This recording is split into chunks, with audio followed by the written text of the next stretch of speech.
This video is all about the cell wall of prokaryotes. Specifically, we are going to be talking about bacteria in these videos, because remember, the archaea are not really a threat to us. So in this course, we do talk more about bacteria. So if you recall from the types of microbes video, bacteria have a cell wall composed primarily of peptidoglycan. So this video is going to talk about the function of this cell wall, the more detailed molecular makeup of peptidoglycan, and then we're going to compare the gram-positive cell walls to that of the gram-negative cell walls. So the cell wall gives the bacterial cell its shape, and it also offers structural support needed to prevent the bacteria from lysing, which is another word for bursting, or even collapsing due to changes in the osmotic pressure in the environment.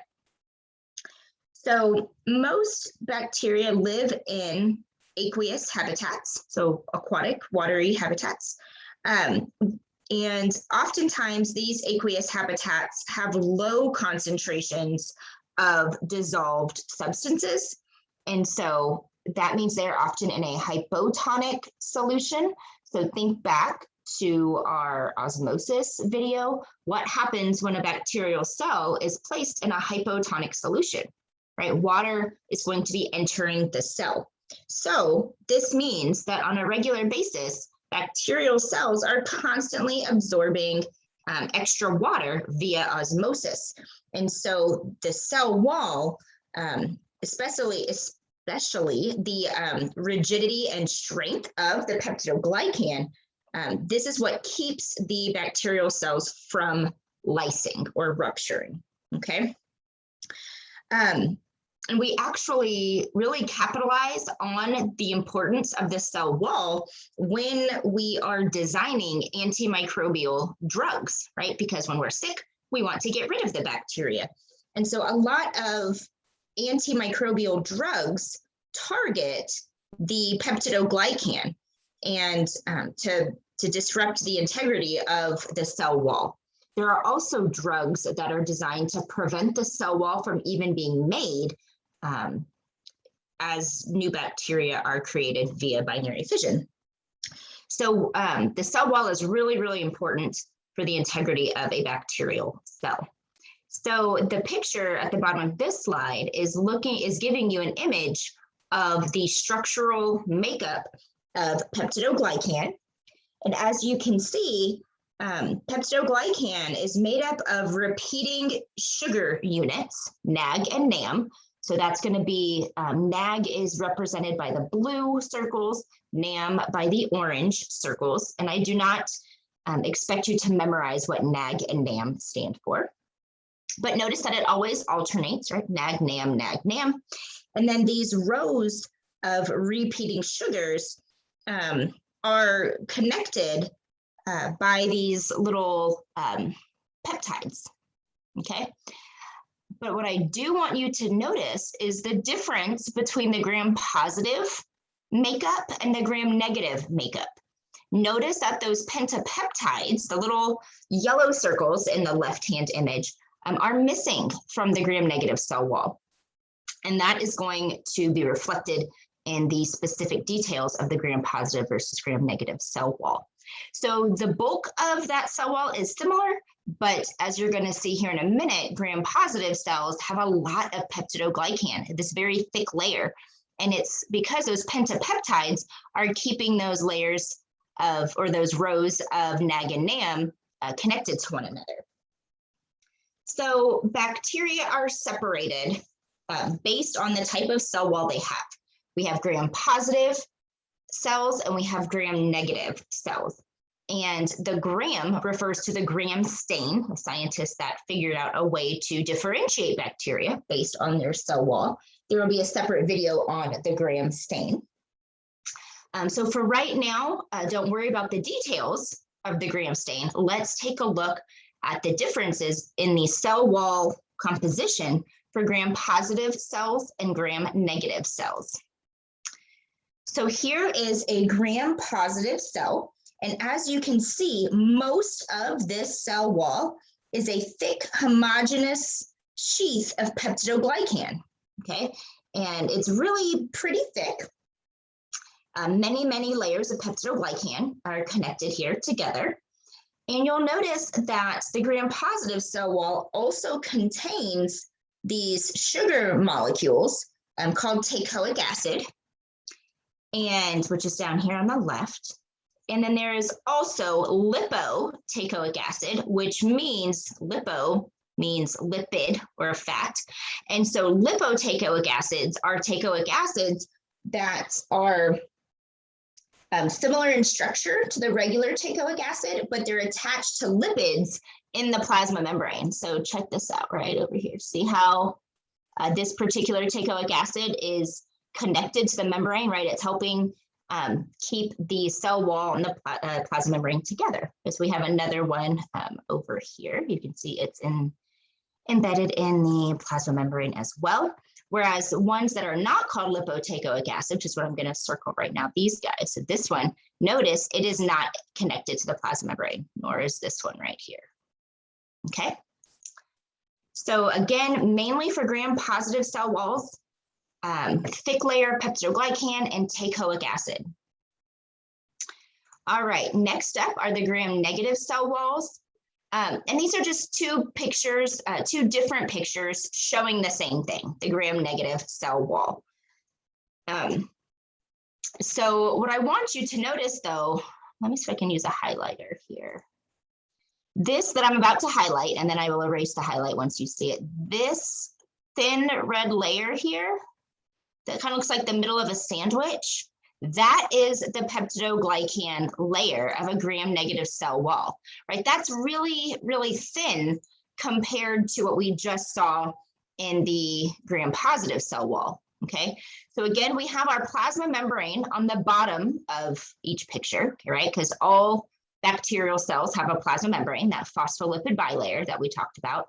And then again, the cell wall is outside of the plasma membrane. But notice that there's a second phospholipid bilayer that's now on top of that thin layer of peptidoglycan. And this is there because with only a thin layer of peptidoglycan, like 1 or 2 layers, that cell would be at great risk of bursting, or if it bumped into another cell, it could be damaged and die. So thin peptidoglycan is not good on its own, it's bad.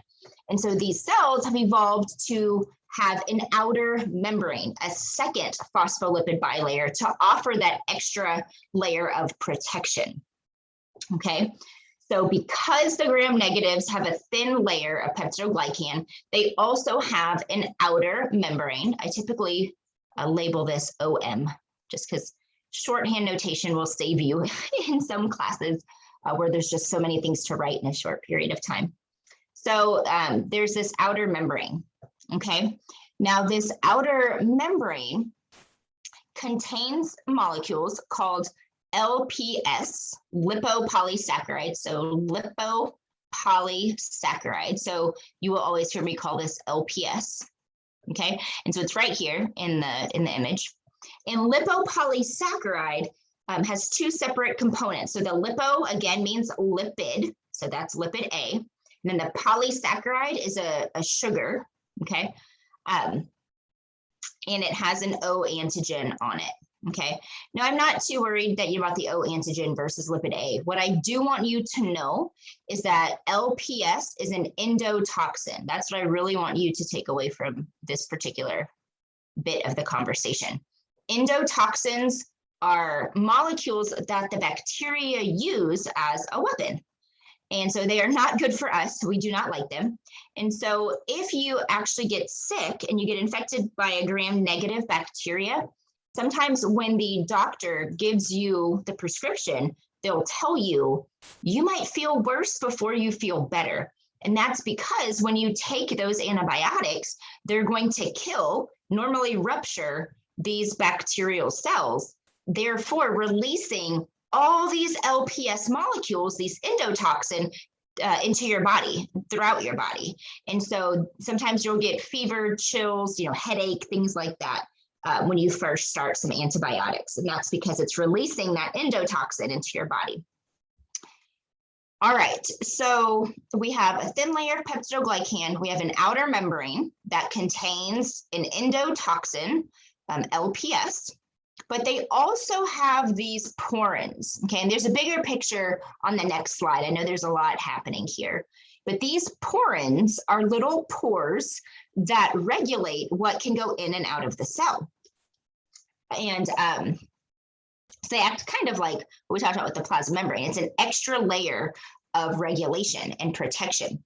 Now, these porins have a very specific shape, and only molecules that have a similar shape can get into the cell. So it's much like a lock and key situation, right? Only my key will open my specific lock. Okay, so it's the 3D shape is critical. And the reason this is a pain in the rear end for us is that we have to design antibiotics that have a similar shape to these porins. That way, the bacteria will actually take up those drugs and die. So it's kind of like a two jobs here when we're creating these antimicrobial drugs. One, they have to actually be effective. They have to target something in the bacteria that will kill them, but they also have to have a very specific shape so that we can trick the bacterial cell into taking it in. So gram-negative organisms are a bit trickier to kill because they have these porins in their outer membrane. So again, just like the endotoxin, the porins are great for the bacteria. It's an extra layer of protection for them, but it makes our human lives a bit more difficult. Okay, so let's go ahead and wrap up this video with a quick comparison between the gram-positive and gram-negative cell wall. So how I remember it is with the gram-positive, right? Positive normally is a good thing. So it's really good or positive that our gram-positive cells have a thick layer of peptidoglycan. So I'm going to abbreviate peptidoglycan as PG. And then they also have teichoic acid, right? And a T is identical to the positive sign. So that's how I remember that teichoic acid is present in the gram-positive cell wall. Okay. So it's positive that there's lots of peptidoglycan, and it's positive that there's a teichoic acid. Now, with our gram-negative that we just talked about, okay, so again, compare this big old layer of peptidoglycan to this tiny little one right here, this little red thing, right? Significant difference, okay? And remember, having a thin layer of peptidoglycan is a bad thing, right? So it's negative, okay?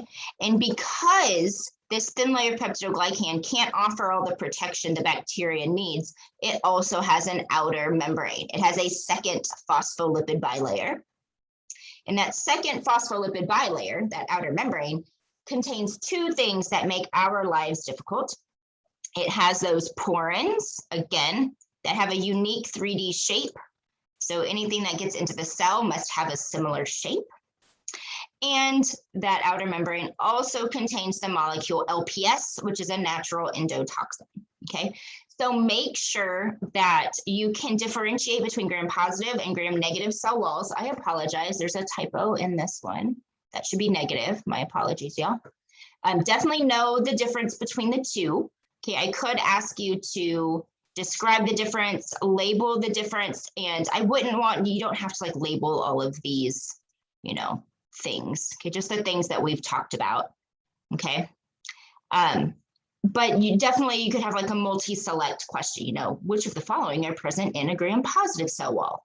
So you definitely need to know what makes up the gram-positive cell wall, what makes up the gram-negative cell wall, and why that's important. All right, let me know if you have any questions.